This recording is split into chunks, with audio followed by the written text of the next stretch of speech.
점심 먹고 나면 왜 이렇게 졸리지? 약은 꼬박꼬박 먹는데 왜 몸은 더 피곤할까요? 여러분, 이건 단순한 피로가 아닙니다. 사실은 당뇨의 초인종일 수 있습니다. 갓 지은 따끈한 흰밥, 우리는 평생 보약이라고 믿었죠. 그런데 일본 연구에 따르면 흰밥의 혈당 지수가 식빵보다 더 높습니다. 즉, 우리가 보약처럼 여긴 밥이 사실은 혈당 폭탄이었던 겁니다. 하버드 의대 연구에서도 흰밥을 자주 먹는 사람은 당뇨 위험이 무려 55%나 증가한다고 했습니다. 밥심으로 산다는 말이 이제는 밥 때문에 병원비 쏟아낸다로 바뀔 수 있다는 거죠.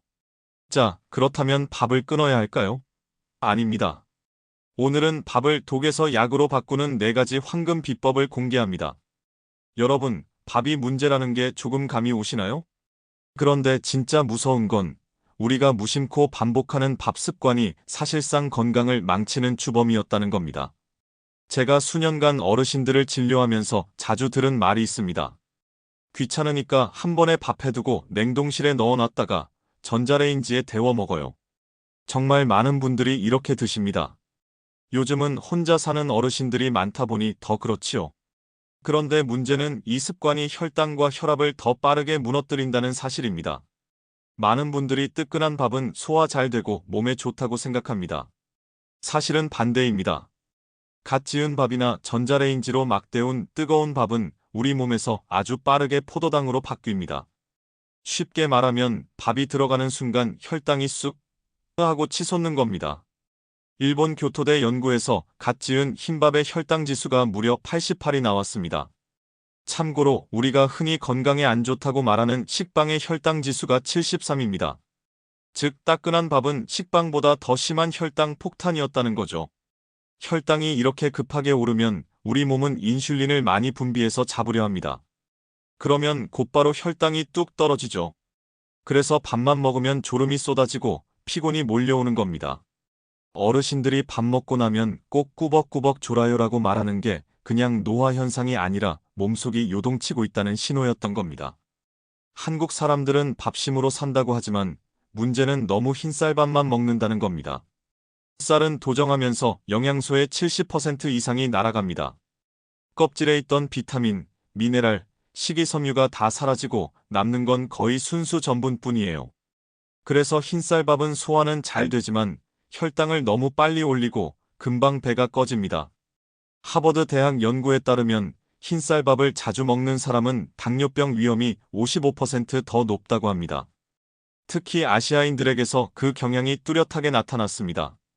왜냐하면 우리는 밥을 하루 3끼 기본으로 먹으니까요. 그런데도 많은 분들이 잡곡은 질겨서 소화가 안 되라며 피하시죠. 결국 흰쌀밥만 먹고 반찬도 짜게 먹으니 혈당, 혈압, 콜레스테롤이 동시에 올라가는 겁니다. 여러분, 혹시 식탁에 앉자마자 밥부터 퍼묵퍼묵 하시나요? 사실 우리 몸은 천천히 먹을 때 포만감을 느낍니다. 그런데 빨리 먹으면 아직 배가 부른지도 모르는데 이미 밥 2공기를 다 먹어버리죠. 이러면 혈당이 급상승하는 건 물론이고 위에 부담이 몰려옵니다. 미국 국립보건원 연구에서는 밥을 빨리 먹는 습관을 가진 사람들이 천천히 먹는 사람들보다 비만과 당뇨 위험이 2배 이상 높다고 밝혔습니다. 그런데 한국인의 식사 습관이 딱 그렇습니다. 숟가락으로 퍼서 후다닥 먹고 반찬도 짭짤하게 곁들여 더 많은 밥을 먹게 됩니다. 많은 어르신들이 귀찮아서 그냥 김치만 놓고 밥 한 공기 드시곤 합니다. 그런데 이렇게 먹으면 밥이 혈당을 더 빠르게 올립니다. 왜냐하면 단백질이나 식이섬유 같은 혈당 완충제가 전혀 없기 때문이에요. 실제로 일본에서 진행된 연구에 따르면 밥을 단독으로 먹을 때보다 채소와 단백질을 곁들여 먹었을 때 식후 혈당이 20% 이상 완만하게 상승했습니다. 그런데 우리 어르신들 중엔 밥심이면 되지 하고 맨밥만 드시는 경우가 많아요.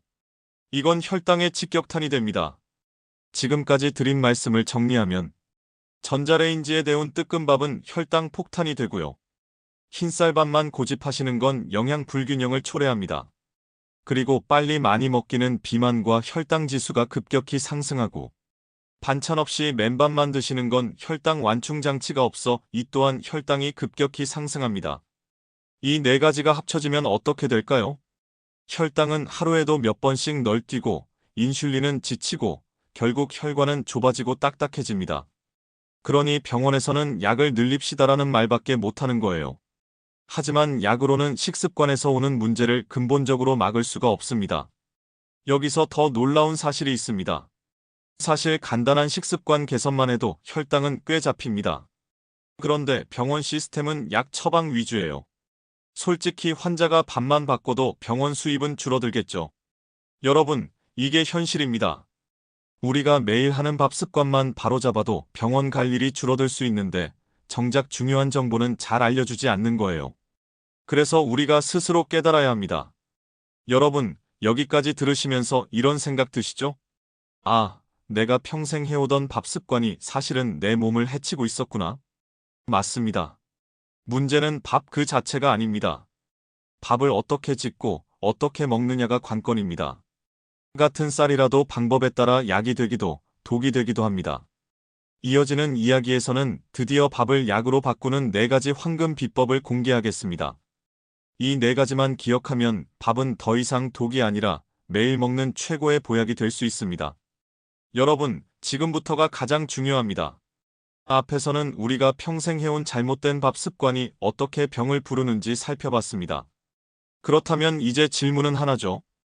밥을 어떻게 바꿔야 내 몸을 살릴 수 있나? 답은 아주 간단합니다. 밥을 끊는 게 아니라 밥을 약처럼 만드는 것입니다. 여러분, 자동차를 떠올려 보세요. 같은 자동차라도 어떤 기름을 넣느냐, 어떤 관리법을 쓰느냐에 따라 차의 수명이 확 달라집니다. 밥도 똑같습니다. 조금만 다르게 지으면 평생 먹던 밥이 독에서 약으로 바뀌는 것이죠. 지금부터 말씀드릴 4가지 황금 비법을 기억하세요. 첫 번째 바로 식초입니다. 우리가 밥을 먹으면 혈당이 마치 자동차가 내리막길에서 브레이크 없이 달리는 것처럼 확 치솟습니다. 그런데 이때 식초는 브레이크 역할을 해줍니다. 일본 연구에 따르면 흰밥만 먹은 사람보다 밥에 식초를 곁들여 먹은 사람이 혈당이 20에서 30%나 천천히 올라갔습니다. 이유는 간단합니다. 식초 속 아세트산이 전분이 당으로 바뀌는 속도를 늦추기 때문입니다. 밥 짓기 전에 쌀을 씻고 불릴 때 발효 식초 한 스푼을 물에 넣어주세요. 합성 식초 말고 현미 식초나 사과 식초 같은 천연 발효 식초여야 합니다. 비유하자면 평생 브레이크 없이 달리던 밥차에 처음으로 브레이크가 달리는 셈입니다. 흰쌀만 먹으면 몸속은 깨끗할까요? 아닙니다. 도정 과정에서 껍질에 있던 영양소는 다 사라지고 남는 건 전분뿐입니다. 그래서 흰밥은 힘은 주지만 찌꺼기를 남기는 기름 같은 존재죠. 여기서 필요한 게 귀리입니다. 귀리에는 베타글루칸이라는 성분이 들어있는데 이건 마치 혈관 청소부 빗자루 같아요. 기름때 낀 배수관을 청소하듯이 혈관에 쌓인 나쁜 콜레스테롤을 쓸어내립니다.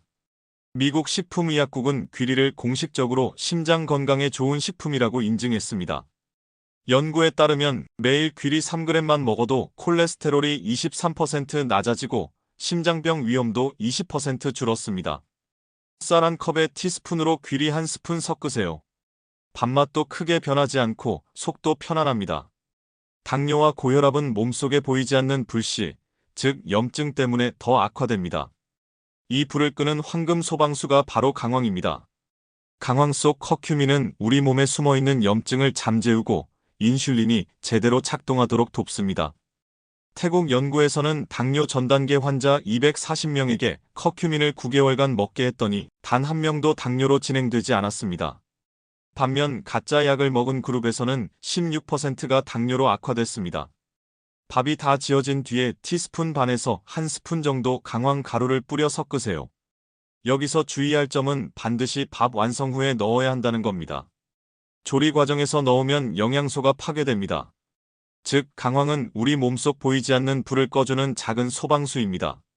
마지막이자 가장 중요한 비법은 바로 찬밥입니다.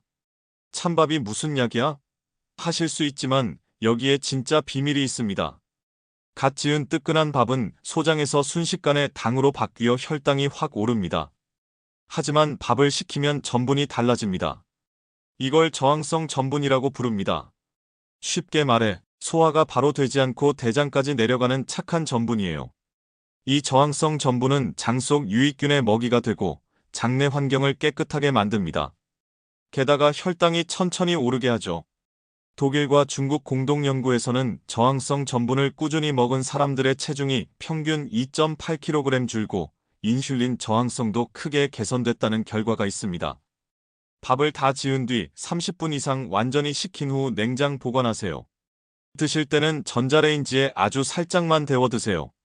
따끈한 밥이 혈당을 급가속시키는 스포츠카라면 찬밥은 안전하게 달리는 기차라고 보시면 됩니다. 느리지만 꾸준하게 우리 몸에 부담 없이 에너지를 공급해줍니다. 여러분, 이 네 가지를 동시에 쓰면 어떤 일이 벌어질까요? 식초는 브레이크가 되어 혈당 상승을 늦춥니다. 귀리는 빗자루가 되어 혈관을 청소합니다. 강황은 소방수가 되어 염증을 잠재웁니다. 찬밥은 기차가 되어 천천히, 꾸준히 에너지를 공급합니다. 즉, 밥 한 그릇이 더 이상 혈당 폭탄이 아니라 혈당 조절제, 혈관 청소부, 장건강 지킴이로 변신하는 겁니다. 여러분, 다시 정리해드립니다. 쌀 씻을 때는 식초 1스푼, 쌀 1컵당에 귀리 1스푼, 밥 지은 후 강황 티스푼 하나, 밥을 반드시 식혔다가 살짝 데워 먹기. 이 네 가지만 지키면 매일 먹던 밥이 이제부터는 여러분의 약이자 보약이 됩니다.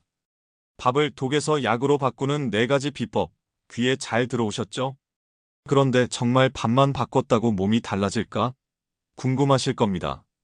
그래서 제가 직접 진료했던 분들 이야기를 들려드리겠습니다. 서울 관악구에 사시는 박영자 여사님은 평생 주방 일을 하셨습니다. 그런데 밥만 먹으면 졸음이 쏟아져 설거지하다가도 고개가 푹 떨어졌죠.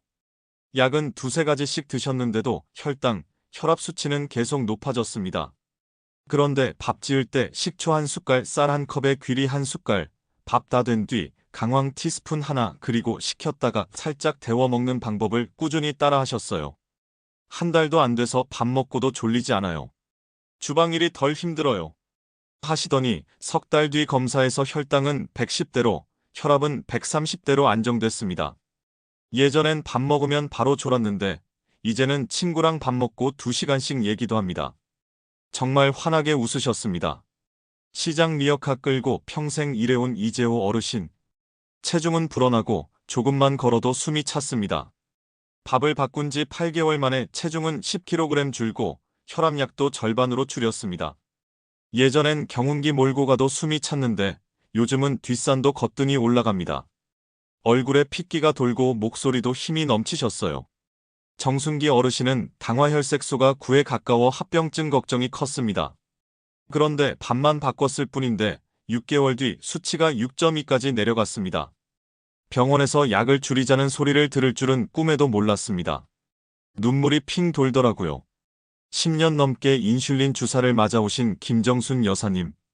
그런데 1년 동안 꾸준히 이 밥 레시피를 지키셨더니 인슐린 주사를 완전히 끊으셨습니다. 밥 지어 시켜 먹는 게 이렇게 큰 힘이 될 줄 몰랐습니다. 지금은 동네 분들한테 다 알려주고 있어요. 식초는 브레이크처럼 혈당이 확 오르는 걸 막아줍니다. 귀리는 빗자루처럼 혈관 속 기름때를 쓸어줍니다. 강황은 소방수처럼 몸속 염증 불씨를 꺼줍니다. 찬밥은 기차처럼 천천히, 안전하게 에너지를 공급합니다. 꼭 기억하세요. 강황은 하루 티스푼 하나면 충분합니다. 너무 많이 먹으면 간에 무리가 갑니다.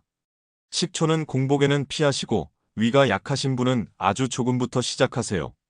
당뇨약이나 혈압약 드시는 분은 반드시 의사와 상의하세요. 하루 이틀로 끝내지 마시고 최소 3주에서 3개월은 꾸준히 하셔야 합니다. 여러분, 밥은 끊을 필요가 없습니다. 방법만 바꾸면 밥은 최고의 약이 됩니다. 오늘 저녁부터 이렇게 해보세요. 쌀 씻을 때 식초 1숟갈, 쌀 1컵에 귀리 1숟갈, 밥 완성 후 강황 티스푼 하나, 밥은 꼭 식혔다가 살짝 데워 먹기.